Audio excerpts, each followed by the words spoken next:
Assalamualaikum warahmatullahi wabarakatuh. Selamat sore pemirsa TVRI dimanapun Anda berada. Bertemu lagi dengan saya Muhammad Farisi dalam acara Dialog untuk Mujambi.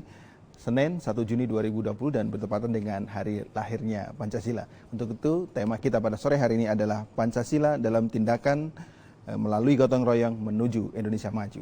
Dan dua narasumber telah hadir di studio TVRI pada sore hari ini. Yang pertama ada Ketua DPRD Provinsi Jambi, ada Mas Edi Purwanto. Assalamualaikum Mas Edi. Waalaikumsalam warahmatullahi wabarakatuh. Boleh salaman masih dalam COVID. Siap Pak Faris. Alhamdulillah. Tambah fresh aja kayaknya. Terima kasih Mas Edi. Dan narasumber yang kedua yaitu Dr. As'ad Isma, Wakil Rektor 2 UIN Sultan Taha Jambi, sekaligus menjadi pengamat sosial pada sore hari ini. Assalamualaikum. Waalaikumsalam warahmatullahi wabarakatuh. Terima kasih juga telah hadir di studio TVRI pada sore hari ini. Tema kita hari ini seperti tahun-tahun yang lalu, karena ini memang peringatannya setiap tahun. Tidak bosannya kita bicara mengenai Pancasila.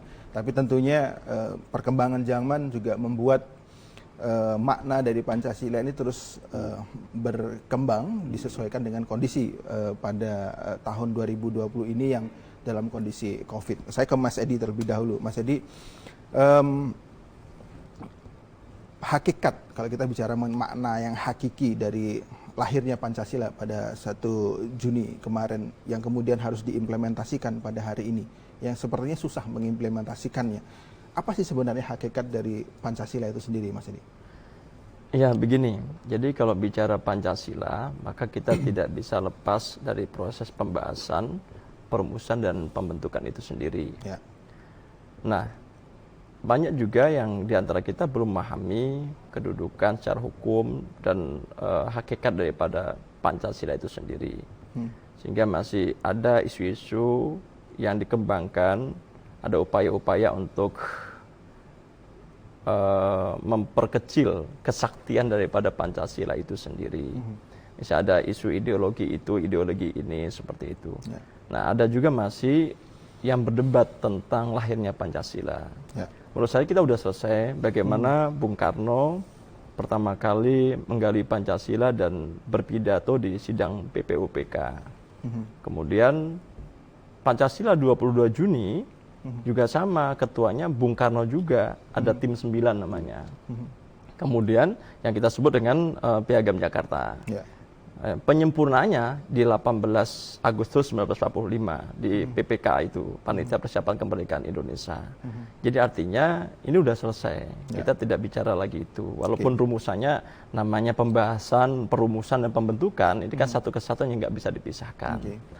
Nah, kemudian ada juga yang bicara tentang, ada begini sekarang, ada isu-isu beberapa waktu lalu tentang ideologi komunisme, ideologi liberalisme dan kapitalisme, ada ideologi khilafah, dan ini tidak ketemu dengan Pancasila. Misalnya komunisme dia bicara tentang ateisme, dia tidak percaya Tuhan. Di Pancasila jelas ada ketuhanan. Dalam konsepsi misalnya liberalisme kapitalisme, dia bertentangan dengan keadilan sosial. Munculnya di situ, termasuk khilafah, ada persatuan Indonesia. Jadi di situ sudah selesai. Jadi perdebatan sudah selesai. Harusnya hari ini bagaimana kita bicara tentang implementasi Pancasila itu. Bagaimana menghargai kita tentang bertuhan. Jangan sampai ada juga persoalan-persoalan kecil masalah peribadatan.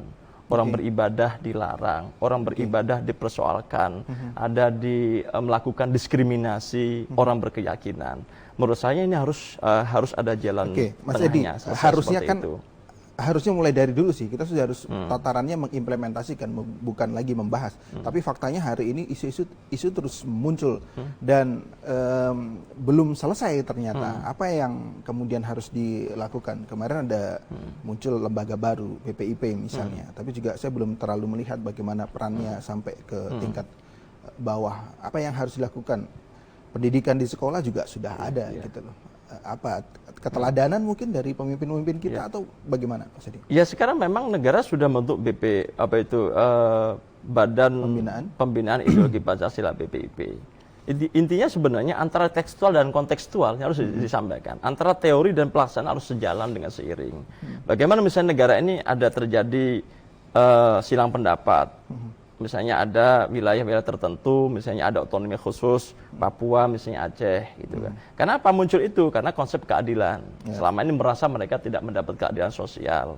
Maka sebenarnya dengan hal ini udah selesai sebenarnya. Bagaimana kita berekonomi, bagaimana kita bermusyawarah, bagaimana kita konteks menghargai perikemanusiaan itu sendiri, bagaimana semangat nasionalisme kita, bagaimana demokrasi kita, itu sudah tertuang di situ. Dan semuanya udah selesai. Tidak ada di Pancasila itu bertentangan dengan kitab manapun, agama manapun. Semuanya sudah memahami dan konsensus ini disepakati bersama. Kalaupun ada muncul beberapa upaya-upaya, menurut saya kita sikapi dengan santai-santai saja gitu loh. Ini mudah muncul di sosmed ada komunisme, nggak ada komunisme itu. Siapa itu? Saya nggak yakin itu. Ini kemarin baru saya diskusi sama Pak Jakar Ansori sebagainya. Ada teman saya salah nulis misalnya. kolumnis agamis, sudah digoreng. Komunis agamis sudah nyata. Yang goreng siapa? Teman kita sendiri. Teman kita sendiri yang selama ini sudah mereka kenal sama kami, kenal dengan Zakaria Ansori, orang-orang yang memang udah nggak mungkin bicara itu gitu. Tapi hal-hal begitu dibuat proxy war, dibuat hoax gitu. Ya saya juga alhamdulillah mereka sudah klarifikasi dengan Pak Jakar Ansori, orang yang berkaitan itu. Tapi menurut saya hal begini udahlah selesailah gitu. Tinggal bagaimana kita mengisi mungkin ini gitu. Mungkin ada oknum-oknum tertentu yang memang sengaja untuk mencoba untuk menghembuskan isu-isu kemudian untuk mengacaukan pemikiran. Ya sekarang gini loh, semua ideologi, mohon maaf ya, ideologi khilafah itu sampai kapanpun dia juga berbagai mencari celah, nyari upaya, mendiskusikan, mencari juga kelemahan-kelemahan ideologi kita. Walaupun sudah dipatenkan, udah kita Pancasila. Bagi teman-teman yang nggak setuju dengan ideologi, sudah keluar saja dari bangsa Indonesia. Gitu aja selesai. Yang khilafah ya sudah, berarti nggak cocok kamu di Indonesia, keluar. Yang komunisme ya sudah, kamu keluar. Yang liberalis kapitalisme kamu keluar. Walaupun prakteknya masih ada tindakan-tindakan kita yang tidak Pancasilais. Nilai toleransi kita sudah mulai berkurang. Semangat gotong royong kita juga mulai berkurang. Sebenarnya intisari Pancasila kan gotong royong, Pak. Pancasila, Trisila, Ekasila, gotong royong. Nah, sekarang bagaimana kita dorong gotong royong berskala besar untuk COVID-19 itu sendiri. Itu yang kita harapkan. Gotong royongnya ditahan dulu, nanti akan saya perdalam. Saya ke Bang Asad dulu. Bang Asad, kalau menurut Bang Asad, apa hakikatnya kita tataran berdialog, berdiskusi, membahas mengenai Pancasila di sekolah juga ada, tapi internalisasinya mungkin yang belum melekat gitu, Bang? Ya, terima kasih. Jadi sebenarnya apa yang disampaikan Pak Edi itu betul. Sekarang ini persoalannya kita jangan memperdebatkan lagi tentang Pancasila, baik sebagai ideologi, pandangan hidup, segala macam.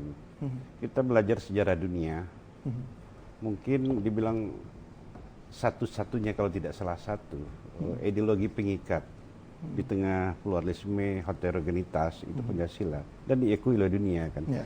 Persoalan ada kekurangan di sana sini. Kehidupan ini kan berdinamika, berproses. Nah, makanya kita sama-sama untuk bagaimana membenahi persoalan di implementasi segala macam. Kalau kita mau jujur, ini komitmen yang sudah final oleh para pendiri bangsa. Bayangkan kalau tidak ada Pancasila, Indonesia tidak ada. Kesimpulannya itu, karena ada Pancasila lah makanya Indonesia ada. Begitu luhur pemikiran para ulama kita, jeniusnya, kalau baca sejarah itu luar biasa jeniusnya, bagaimana mengakomodasi kepentingan yang heterogen itu dipadukan dalam satu yang namanya Pancasila, yang di dalamnya lengkap dengan nilai-nilai ketuhanan, kemanusiaan, bicara keadilan, gotong royong, musyawarah, dan itu kalau kita tarik dalam pandangan agama itu ada semua. Jadi agama itu jangan dihadapkan secara diametral dengan dibenturkan. Mana yang kamu turuti, agamamu atau Pancasila gitu kan kadang-kadang berita. Itu yang salah. Itu yang salah. Mana ada Pancasila melarang kehidupan beragama, tapi ini kan seakan-akan kalau kita mau jujur, tidak usah jauh ke Malaysia saja. Di Malaysia itu khatib itu dikontrol oleh negara lewat sertifikasi. Kita baru bicara sertifikasi, orang sudah ribut. Jadi Malaysia tuh, karena saya berkali-kali, kalau tidak ada sertifikat jadi khatib, tidak bisa bisa naik mimbar ya. Tidak bisa jadi mimbar. Jadi kerajaan itu ngontrolnya luar biasa. Nah di Indonesia tidak seperti itu, luar biasa. Masalah azan, bukan tidak boleh azan, tapi mungkin di daerah tertentu yang mayoritas kita mungkin volumenya yang kita. Nah ini kan itu yang dibilang Pak Edi. Ini kan dipolitisir, disunting, dipotong. Ini hoax. Jadi hoax nih bukan hanya kalangan awam, profesor pun suka nyebarkan hoax. Ya itu, karena sudah terjebak dalam berbagai kepentingan. Bijak sudah hilang, kearifan itu sudah hilang. Itu kira-kira. Oke, Bang. Lantas bagaimana caranya supaya Pancasila ini benar-benar bisa diimplementasikan? Yang paling mudah saja kalau kita bicara mengenai sila pertama, ketuhanan yang Maha Esa misalnya. Kita juga mungkin Abang bisa cek di sekolah-sekolah gitu kan. Apakah sudah semuanya misalnya pada saat istirahat siang kemudian semuanya banyak yang ke kantin atau banyak yang ke musola misalnya kan seperti itu, Bang. Kemudian apakah yang harus dilakukan gitu loh? Apakah harus didrive oleh pemerintah atau dengan institusi untuk bagaimana sila pertama ini benar-benar diimplementasikan? Artinya kalau mengimplementasikannya dengan benar kan akan membuat tingkah lakunya juga akan semakin benar kan gitu, Bang? Ya, jadi ini menjadi tanggung jawab bersama bagi pemimpin di setiap level, kemudian tokoh, kemudian para ulama. Salah satu contoh Indonesia ini, masyarakat kita ini kan masyarakat yang patriarki ya, jadi contoh itu penting. Jadi apa yang dilakukan oleh seorang top leader itu biasanya diikuti oleh yang di bawah. Dilakukan oleh presiden, dilakukan oleh bupati, dilakukan menteri, dilakukan oleh rektor, dilakukan oleh camat, dilakukan oleh ketua MUI, dilakukan oleh ketua ormas, itu biasanya dicontoh. Nah, jadi ini yang menjadi tanggung jawab kita bersama, bagaimana nilai-nilai yang terkandung dalam Pancasila tentang ketuhanan, tentang humanisme, tentang keadilan, tentang demokrasi, itu betul-betul kita wujudkan di persoalannya sekarang. Kalau kita banyak kita itu, saya kan selalu mengatakan kita nih lebih di retorika, pidato, tapi lemah di kebijakan. Misalnya gini Pak Edi, saya ini kasihan ngeliat kamu. Kasihan itu mungkin hanya ungkapan, tapi yang lebih utama adalah kita kasihan terhadap orang yang terpinggirkan itu dalam kebijakan, kebijakan yang berpihak. Nah itu yang lemah di pidato. Kita bicara tentang empati, simpati, tapi di kebijakan itu jauh dari sikap itu. Seorang pemimpin, para bupati misal, pidato membela, tapi kebijakannya justru tidak membela kepentingan masyarakat.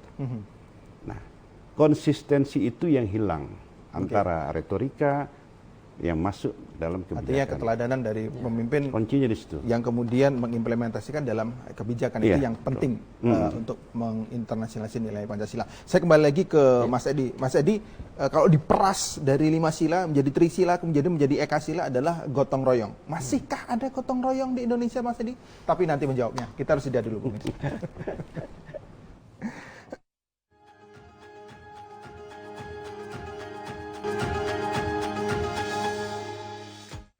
Terima kasih masih tetap bersama kami pemirsa di Dialog untuk Mujami. Kita masuk ke sesi yang kedua. Saya lanjutkan ke Mas Edi Purwanto. Tadi Pancasila kalau diperas menjadi trisila, menjadi ekasila, yaitu maknanya adalah gotong royong.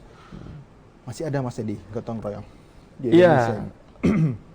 Kita harus jujur ya, memang sudah mulai berkurang ketimbang dulu. Kalau kita bicara dulu misalnya bikin rumah saja di kampung, Bang, cukup yang penting rumahnya sayur gori sama ikan asin, ngumpul gitu bikin rumah bareng-bareng. Nggak ada yang berpikir upahnya berapa. Di desa saya, Mas Edi. Sekarang udah nggak ada lagi gitu loh. Tapi memang sekarang inilah yang akan kita kampanyekan kembali. Maka kita kalimat gotong royong berskala besar. Saya ada COVID-19 ini. Dari mana semangat gotong royong kita? Kita udah lihat alhamdulillah banyak lembaga-lembaga, kampus-kampus, kemudian ormas-ormas, UKP-UKP yang mulai muncul empatinya, menyisihkan sebagian rezekinya, memberikan bantuan-bantuan. Di partai-partai juga sudah muncul. Alhamdulillah Saya sendiri sebagai ketua partai kemarin sudah 21.300 paket sembako. Gotong royong dengan semua anggota DPRD saya wajibkan. Oh kamu enggak itu saya evaluasi. Jadi memang harus begitu. Ternyata gotong royong kita ada sedikit ada ketauladanan juga kekerasan kita juga tanda kutip ya. Ya udah kita dorong seperti itu. Kemudian memang di masyarakat juga sudah muncul sebenarnya hari ini sudah mulai empati. Di beberapa RT dia sudah mulai lihat beberapa warga kita yang nggak punya si A, si B, si C. Sudah, yang punya berapa? Gotong royong yang kita bantu untuk memperlangsungkan hidup itu. Menurut saya sebenarnya pemerintah harus memberikan reward ke mereka. Reward itu penghargaan kepada RT-RT tauladan yang mewujudkan gotong royong itu sendiri. Tapi sekali lagi, gotong royong secara keseluruhan harus kita tampilkan lagi. Mulainya dari mana? Dari anak-anak kecil kita. Anak-anak yang ini sudah mulai diajari lah, diberikan tauladan. Betul kata Bang Asa tadi, ini sudah mulai implementasi Pancasila itu sudah mulai agak berkurang. Butuh ketauladanan. Dari mana? Dari pemimpinnya. Dari mana? Dari bapaknya. Dari mana? Dari ibunya. Dari mana? Dari dosennya. Dari mana? Dari gurunya. Semuanya berikan tauladan. Sehingga gotong royong ini bukan hanya kata-kata retorika yang indah saja gitu loh. Jadi memang harus terimplementasi sampai ke bawah gitu loh. Semua ya segmen bergotong royong. Ketika udah bergotong royong, insya Allah masalah-masalah kita selesai. Contoh misalnya, kemarin beberapa di desa ada ribut-ribut masalah bantuan langsung tunai. Sehingga ada yang posko COVID, mohon maaf, sampai dibakar. Kemudian protes-protes dari ini masyarakat karena mereka merasa tidak terdapat. Sebenarnya kalau kita masyarakat Pancasilais, kepala desanya mengundang diskusi bersama. Ayo kita bedah bersama, transparansi muncul. Yang dapat adalah si A, si B, si C. Yang nggak dapat ini. Kan pasti ada debatable. Mengapa si A dapat, B nggak dapat misalnya? Ini dicek. Oh karena ini gitu loh. Ya menurut saya hari ini memang gotong royong mau nggak mau. Kalau dulu mohon maaf ya, kalau dalam konsepsi agama itu kan kita memberi tangan kanan, tangan kiri jangan kelihatan. Kalau sekarang nggak bisa kayak Bang Asad, harus kelihatan supaya membangun motivasi lagi. Oh iya Pak Faris sudah membantu, masa saya enggak? Gitu, harus begitu. Kemudian begitu, Bang Asad kok enggak? Ya udah malu kita dengan Pak Faris. Nah budaya malu itu dimunculkan. Maka konsepsinya itu al-haya'u minal iman. Malu itu sebagian daripada iman. Jadi memang kita harus munculkan itu, semangat itu, sehingga semuanya bisa diselesaikan dengan sebaik-baiknya. Pemerintah harus bergotong royong juga, walaupun kita punya APBD. Tapi ya jangan sampai masyarakat bergotong royong, pemerintah lamban. Apa itu hadir memberikan bantuan-bantuan kepada masyarakat yang berdampak. Jangan sampai persoalan-persoalan yang sederhana dirumitkan karena birokrasi dan sebagainya. Apalagi hari ini minta maaf, Perpres, Inpres, Permendagri dan sebagainya memberikan ruang yang sebesar-besaran untuk penanganan COVID ini. Segera COVID-19 bisa selesai. Maka untuk itu pemerintah harus hadir segera. Yang birokrasi yang nggak begitu ini dimudahkan, dipercepat, tetapi ya tidak tanda kutip digunakan untuk kepentingan-kepentingan tertentu. Gitu. Jadi intinya juga sekarang gotong royong harus kita galakkan lagi, kita kampanyekan lagi, kita laksanakan dengan nyata. Bedanya dulu sembunyi-sembunyi, sekarang terang-terangan, Pak. Sehingga memang kampanye dalam rangka itu aja, kita ambil hikmahnya saja, memberikan tauladan, uswatun hasanah, tauladan yang baik kepada masyarakat. Ayo kita munculkan lagi semangat itu. Ya, mungkin itu. Tadi disebutkan sama Mas Edi bahwa di sekolah juga, di kampus juga. Ini di dunia pendidikan selaku wakil rektor 2, apa yang bisa dilakukan pihak kampus untuk menginternalisasi nilai-nilai Pancasila kepada mahasiswa? Mungkin menteri yang baru juga menggalakkan yang berbeda nih, konsep yang berbeda ya untuk di Merdeka Belajar, kampus Merdeka kalau nggak salah. Jadi begini, ternyata menurut indeks kedermawan dunia data, orang Indonesia itu paling dermawan. Jadi kalau kita menurut data potensi zakat umat Islam ini itu mencapai 2017 triliun per tahun. Tapi ternyata sekarang potensi itu baru digali baru mencapai 10 triliun. Ini kan kalau harusnya berapa tadi, Bang? 2017 triliun. Kalau ini betul-betul digarap kan, dimaksimalkan. Potensi itu 2017 triliun, tapi baru tergarap itu 10 triliun per tahun. Kalau artinya, ini sudah tergarap, Indonesia ini luar biasa. Nah, itu satu. Nah, Pak Rektor, Pak Profesor Dr. Saidi, ini kan prihatin melihat ada pondok pesantren, beberapa pondok pesantren itu anak-anak mengajarkan anak penghafal Quran. Ternyata mereka setelah tamat madrasah aliyah itu terputus tidak melanjutkan. Maka Pak Rektor mengajak kita diskusi.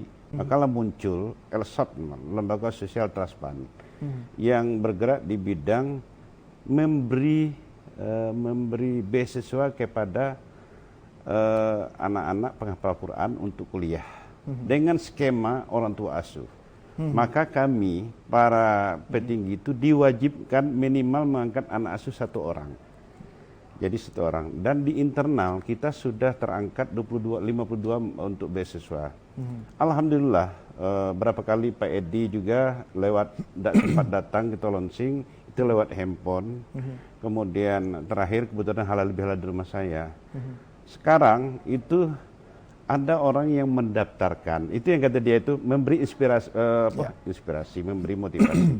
Banyak anak-anak muda itu anak yang tidak tokoh itu datang lewat ngimbok di Facebook. Bagaimana cara saya mau jadi orang tua asuh 1 orang? Cuman 400.000 untuk 1 semester, berarti 8 semester 3.200.000. Dan kita optimis, ternyata sebenarnya kalau ini digali betul, banyak orang yang mau untuk menyumbangkan. Cuman yang perlu kita jaga trust, transparansi, akuntabilitas, dan menjaga trust. Nah orang sekarang malah nyumbang itu karena tidak akuntabel.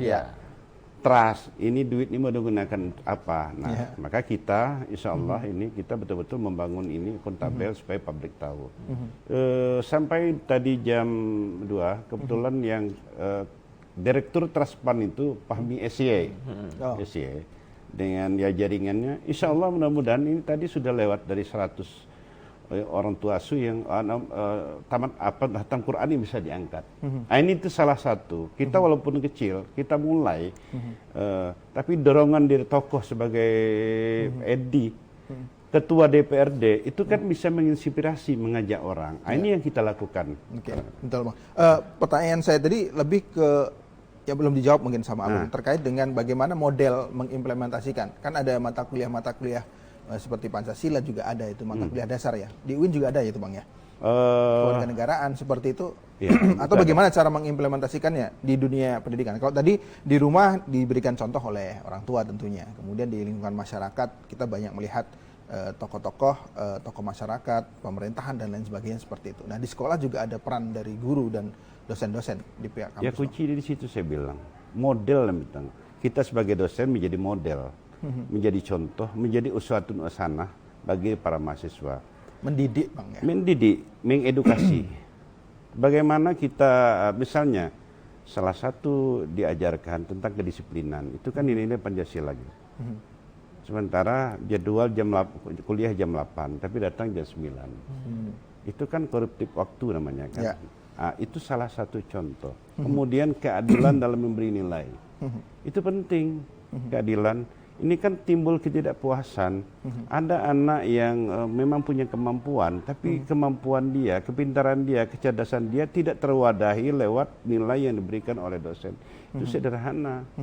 Makanya saya selalu mengatakan begini, salah satu yang harus dilakukan dosen, salah satu yang dilakukan perguruan tinggi, jangan membunuh masa depan alumni itu lewat nilai. Ini contoh, ada saya membaca tulisan. Jadi anaknya ini kan dianggapnya tidak bisa kuliah di Amerika karena kemampuan bahasanya. Terakhirannya tes di Amerika lolos. Orang tuanya berangkat ke Amerika protes. Anak saya lebih tahu kemampuannya. Kok bisa lolos? Dibilang oleh dosen-dosen di Philadelphia, kami tahu kemampuan anak. Pendidikan itu adalah menumbuhkan. Hari ini mungkin bahasanya sekian. Nah, tugas kami adalah menumbuhkan anak ini. Jadi pendidikan itu menumbuhkan, bukan mematikan. Nah, ini kan banyak dosen-dosen yang mendidik dan memberikan inspirasi menumbuhkan, membunuhkan potensi. Oke, baik. Itu. Bang Edi lagi, Mas Edi lagi. Mas Edi, Soekarno pernah berkata ya, kalau tidak salah, apabila suatu bangsa telah kehilangan jati dirinya, dalam hal ini adalah Pancasila, akan runtuh bangsa ini. kalau tidak salah Pak Prabowo juga pernah mengingatkan kita waktu itu ya. Sebagian sih menganggap ketakutan, tapi ini kan mengingatkan bahwa berapa tahun lagi misalnya seperti ada bangsa-bangsa lain yang pernah runtuh gara-gara kehilangan jati dirinya. Kita tidak ingin seperti itu tentunya Mas Edi. Dan apalagi nih yang perlu digerakkan. Tadi misalnya contoh zakat misalnya. Apakah badan amil zakat kita belum dipus nih sama Mas Edi atau gimana? Dipanggil, diajak diskusi. Potensinya banyak tadi Bang? Ya sebenarnya banyak yang bisa kita zakat salah satu solusinya. Sebenarnya kalau lebih dalam lagi zakat itu kan boleh jujur hari ini kan zakat kita modelnya zakat konsumtif. Jarang kita bicara zakat produktif. Zakat produktif misalnya di RT itu ada 5 orang yang miskin. Dia punya kemampuan tapi tidak punya uang. Kita bisa bicara ketua RT, ayo kita kumpulkan zakat kita. Saya 5 juta, mukullah 50 juta. Udah 50 juta ini bagaimana memerdekakan yang 5 orang itu. Bikin pelatihan, bikin bakso, bikin mie ayam, bikin biaya pelatihannya 1 juta bawa instruktur, bikin gerobaknya, modalnya mungkin sekitar 7 juta, disupervisi, dicek itu. Itu bisa memerdekakan di wilayah-wilayah itu gitu loh. Jadi memang kalau kita Bung Karno bisa seperti memang betul. Kalau kita sudah nggak punya apa itu dasar kita, identitas kita, konsesi kita sudah hilang, berbahaya. Misalnya toleransi, nggak akan muncul. Bagaimana kita menghargai orang beribadah? Nggak ada. Oh ini agama ini kafir, agama ini nggak benar, ini harus dimusnahkan. Nah, karena itu kan yang terjadi. Misalnya, peri kemanusiaan, wah ini sudah mulai ngamuk nggak karu-karuan misalnya. Kemudian ini persatuan sudah nggak ada lagi Pak. Masing-masing, misalnya kita pilkada, nggak usah pilkada saja lah. Ketua RT saja, saya berdua nih terpilih. Saya terpilih, beliau enggak. Nah, ini buat yatim tim, udah mulai persatuan. Ini udah mulai mengkritisi, mengecek, membuat hoax di RT itu sendiri. Kadang-kadang mohon maaf, di RT yang sekup kecil aja, kadang-kadang masih terjadi itu kesalahpahaman. Padahal sebenarnya jalan keluarnya udah musyawarah.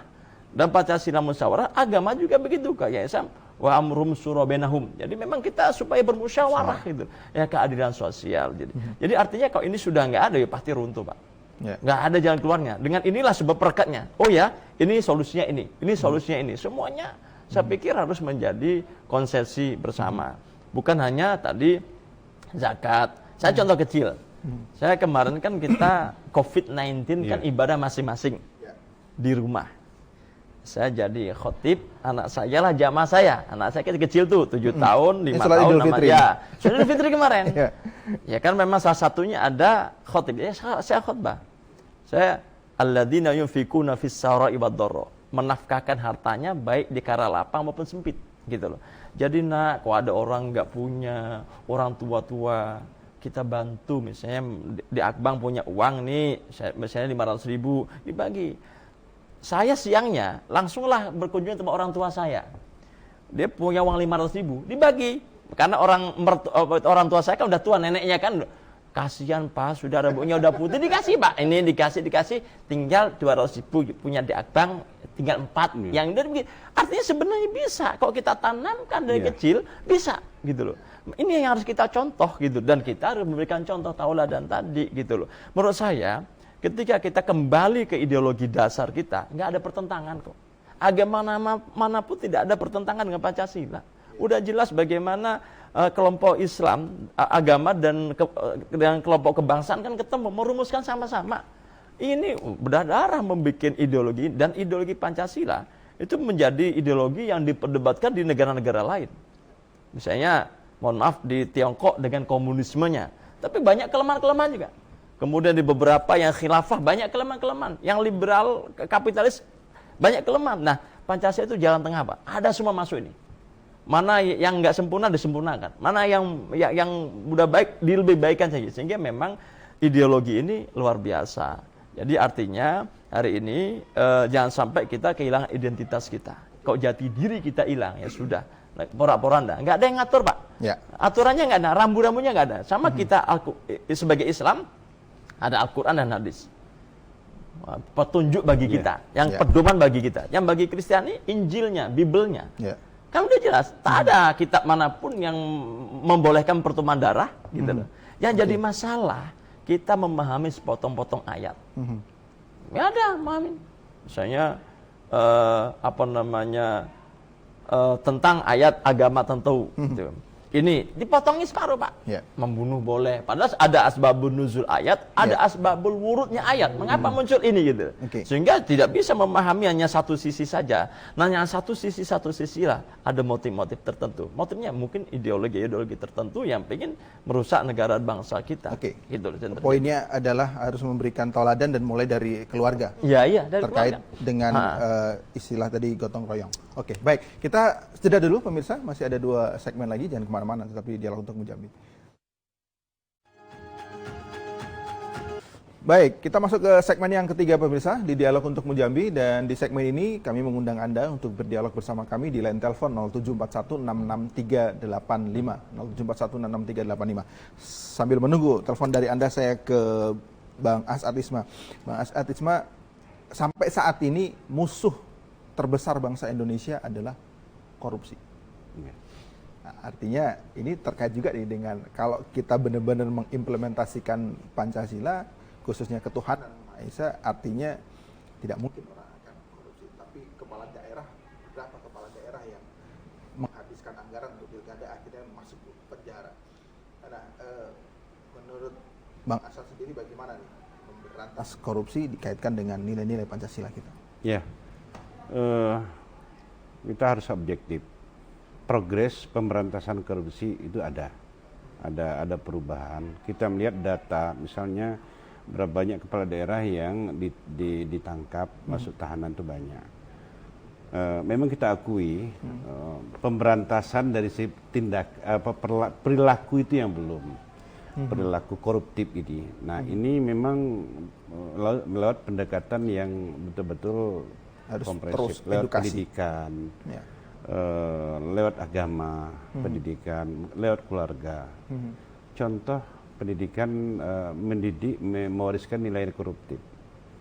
Kita tahu misalnya anak tidak lulus di SMP 7, tidak tapi dipaksakan supaya anak bisa masuk lewat ini contoh nyogok. Itu sudah tindakan. Dan anak ini sadar sebenarnya dia tidak pantas. Jadi dia ngomong, aku bisa karena bapak aku ngasih ke sana.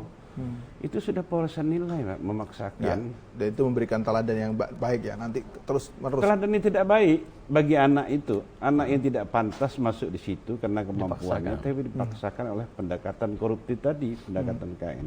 Nah, ini yang sebenarnya banyak di sekolah. Saya di lembaga pendidikan lah. Budaya ini budaya memberi guru hadiah. Akhirnya para guru tidak enak kalau anak tidak diberi nilai yang bagus.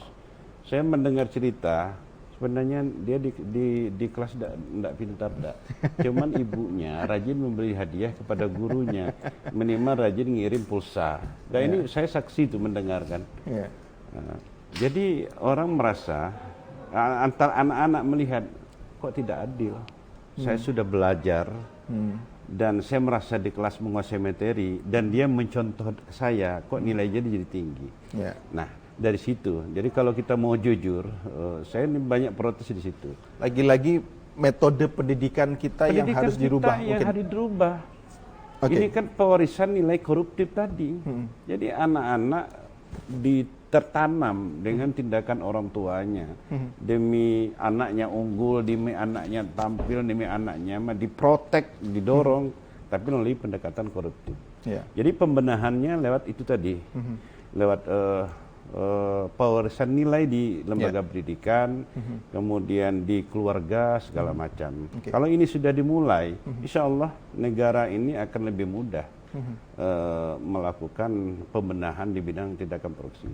Tapi kalau hanya negara memaksa di rumah tindakan korupsi diajarkan di sekolah jarang, ya percuma. Baik. Saya ke Mas Edi karena ini mau pilkada, gitu ya. Karena ini mau pilkada, tentunya nilai Pancasila juga harus tertanam dong pada politisi yang hari ini katanya gitu kan, kalau lihat indeks kerawanan pemilu masih banyak yang melakukan money politik. Artinya kalau seperti itu juga artinya tidak Pancasilais dong, Mas Edi. Gimana teman-teman, Anda dari janjian katanya sih gini, dia sih korupsi, kalau dia tidak ngasih aku juga nggak ngasih gitu. Artinya siapa yang duluan nih yang memang benar-benar ya dia sama-sama nggak ngasih gitu akhirnya. Bisa Bang? Jadi, bisa masa dia? Harusnya bisa. Tapi memang kenyataan di lapangan kan agak sulit. Mengapa sulit? Bisa jadi karena trust rakyat kepada pemimpin sudah hilang, Bang. Sehingga siapapun yang jadi pemimpin, toh begini-begini saja. Tidak ada terobosan-terobosan luar biasa. Tapi beberapa pemimpin yang berhasil, dia nggak perlu mengeluarkan kos. Misalnya, mohon maaf, kita kan kenal Bu Risma, nggak pakai duit, terpilih 86%. Kita juga kenal Azwar Anas, misalnya di Banyuwangi, nggak pakai duit, karena memang kerjanya ada. Nggak perlu pakai duit lagi kalau memang kerjanya betul-betul nyata. Nah inilah akhirnya membangun narasi, siapapun jadi bupati kita maikola, jalan kita dari kemarin inilah. Maka saya juga selalu sampaikan kepada teman-teman, mohon maaf ya, kontraktor, eksekutif, sudahlah. Masa kita nggak bisa membuat sesuatu yang berkualitas. Jalan misalnya sudah kok bisa lama gitu, tahan 4 tahun, 5 tahun gitu. Jadi bisa ada uang itu bisa dibelanjakan tempat lain lagi. Coba kita lihat, mohon maaf loh dengan segala hormat, itu paling lama 1 tahun udah rusak. Akhirnya karena jalan ini vital, 2 tahun lagi dianggarkan lagi buat itu. Jadi sampai hari kiamat itu aja yang dibangun. Ya desa-desa nggak terbangun. Nah budaya itu. Nah yang paling sebenarnya dalam konteks ini, ketika prosesnya baik, kita Bang Asad jadi bupati tidak pakai uang sama sekali, saya yakin nilai ketulusannya akan sangat tinggi membangun negeri. Tapi ketika Bang Asad ini jadi bupati, mohon maaf, minjem dengan saya, minjem dengan Pak Faris, minjem dengan siapa-siapa, duduk berpikir, oh ya aku masih punya utang dengan Pak Edi nih, saya masih punya dengan Pak Faris.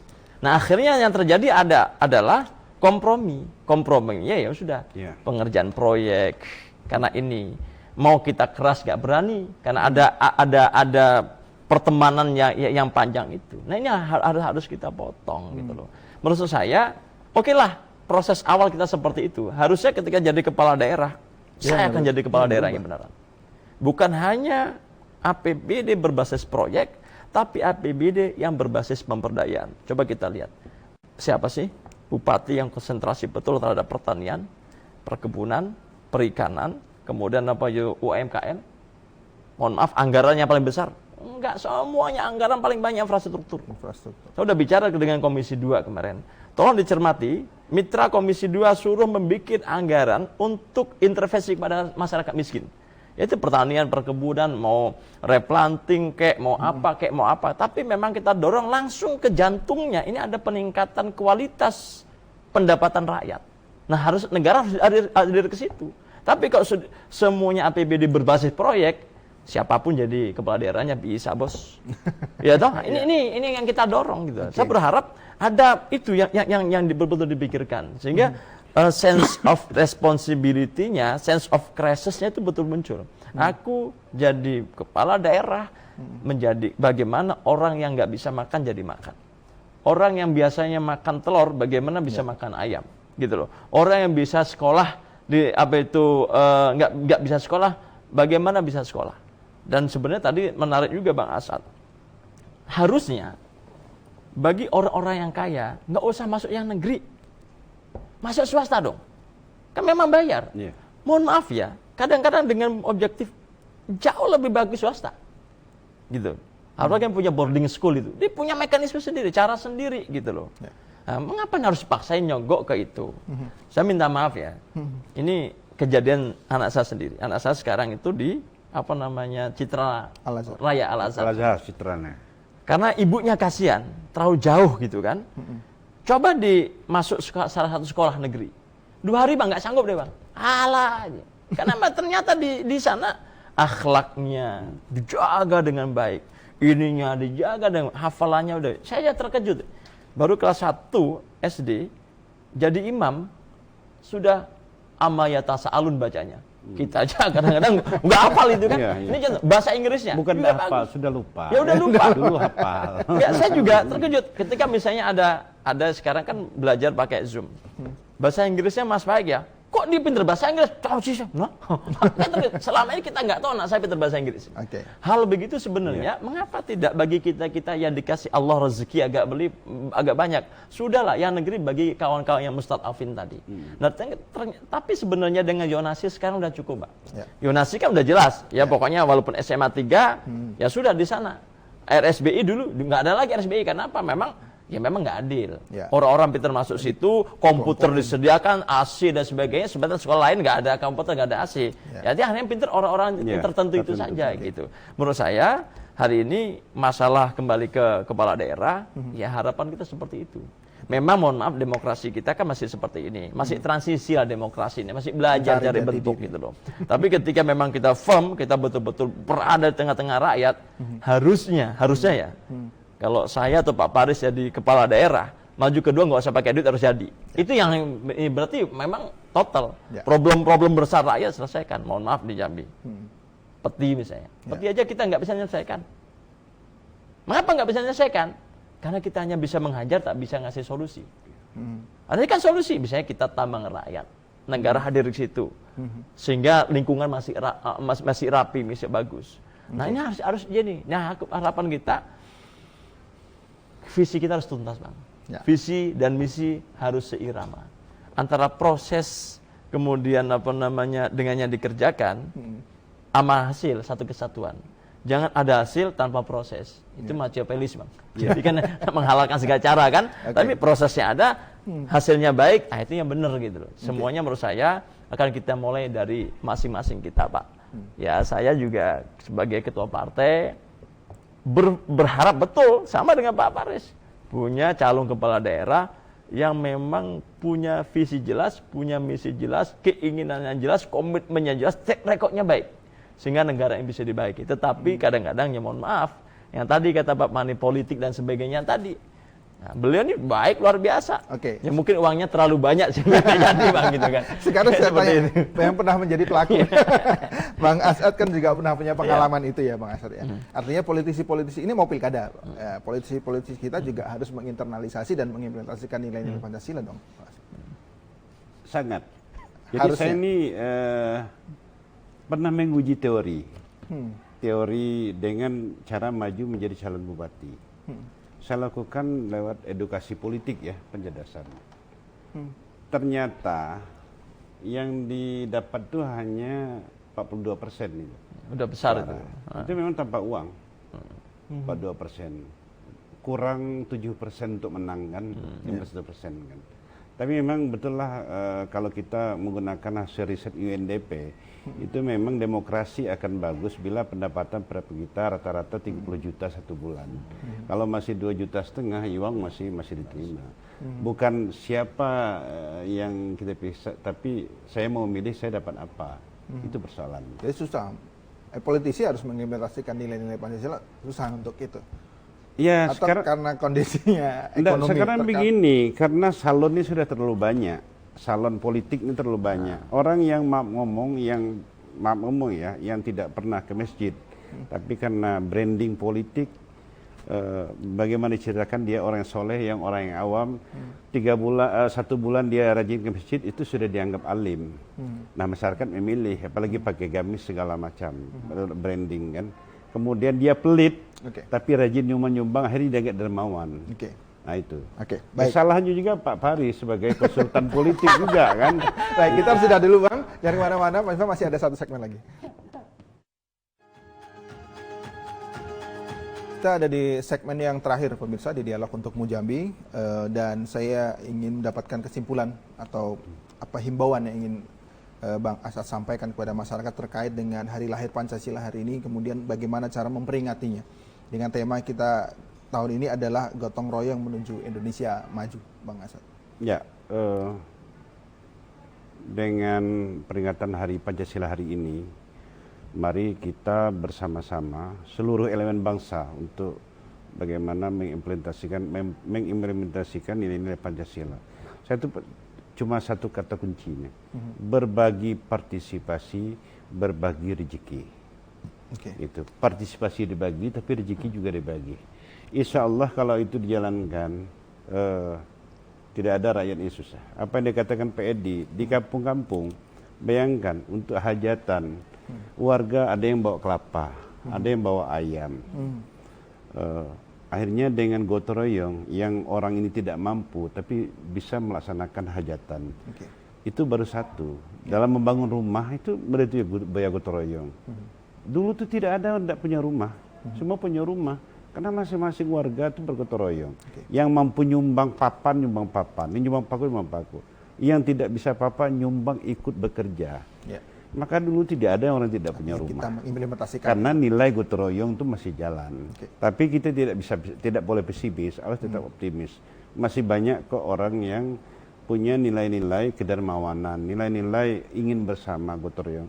Saya yakin kok, optimis. Makanya ketika saya debat dengan kawan-kawan, masalah masih banyak orang yang diam-diam memberi bantuan terdampak COVID-19, masih banyak yang tidak terpublikasi.